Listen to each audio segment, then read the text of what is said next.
اور بار بار کہتا ہے کہ تمہارے بابوں نے یہ کہا، تمہارے بابوں نے یہ لکھا ہے۔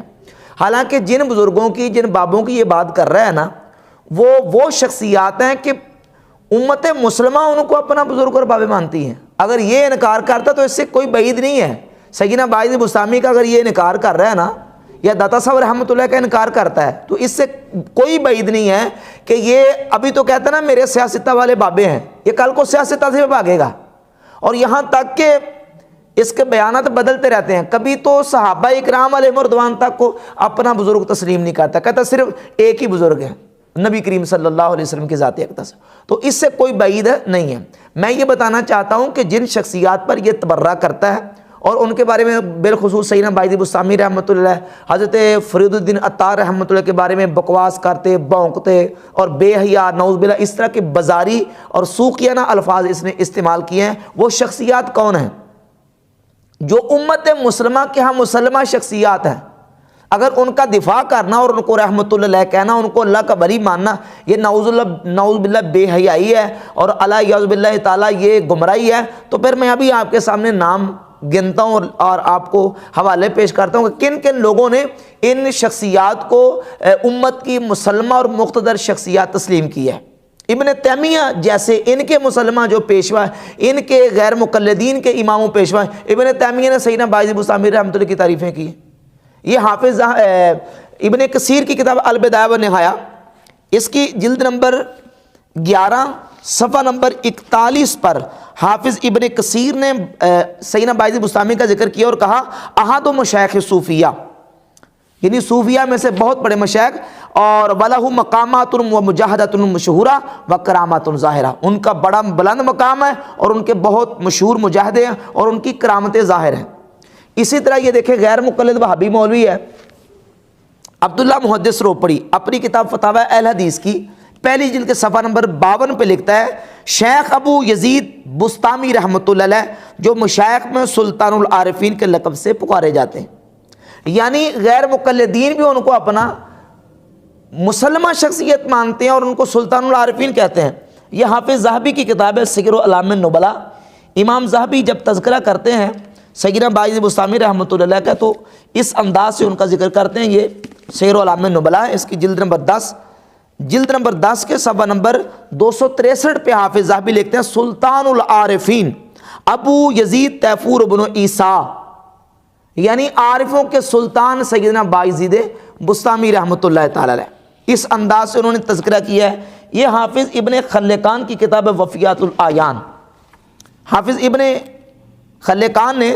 جلد نمبر 2 کے صفحہ نمبر 436 پر سیدنا تیفور ابن عیسیٰ باعث بسطامی رحمۃ اللہ کا تذکرہ کیا، کہا الزاہد المشہور، یعنی مشہور زاہد، اور وَلَهُ مقالات کثیرہ و مجاہدات مشہورہ و کرامات ظاہرہ، ان کے بہت مشہور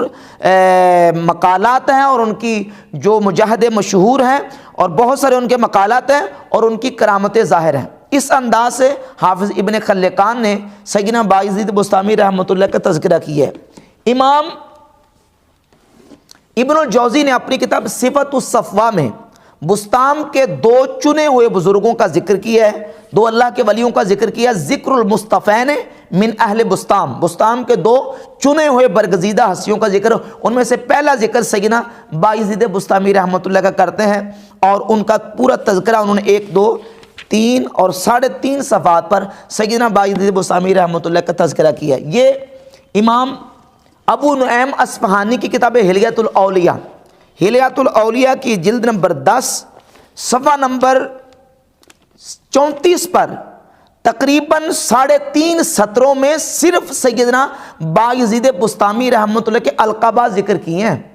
حافظ ابو نعیم اصفہانی المتوفیٰ 430 ہجری، انہوں نے 3.5 سطروں میں تقریباً 15 کے قریب القابات سیدنا باعث بسطامی رحمۃ اللہ کے ذکر کیے ہیں، اور کہا اشارتہ ہائنہ و عبارتہ کامنہ لعارفیہ دامنہ ولمنکریہ فاتنہ، کہ ان کی جو عبارتیں ہیں وہ ایسی ہیں کہ ان کے جاننے والوں کے لیے ضامنہ ہیں اور ان کے منکرین کے لیے آزمائش بن جاتی ہیں۔ تقریباً 3.5 سطروں میں ان کے القابات لکھے ہیں امام ابو نعیم اصفہانی نے سیدنا باعث بسطامی رحمۃ اللہ کے۔ اور یہ کتاب ہے لسان المیزان، حافظ ابن حجر اسقلانی کی لسان المیزان کی جلد نمبر 3 صفحہ نمبر 214 اور 215 پہ لکھتے ہیں کہ تیفور بن عیسیٰ ابو یزید البستامی رحمہ اللہ تعالی شیخ الصوفیہ،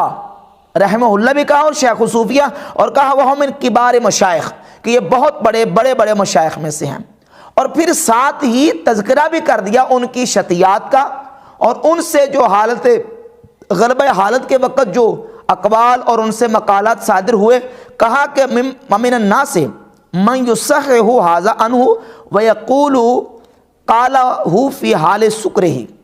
کہ علماء نے لکھا ہے کہ ان سے اس طرح کی جو چیزیں شتیات صادر ہوئی ہیں یہ حالت سکر میں یعنی غلبہ حالت کے وقت ان سے صادر ہوئی ہیں.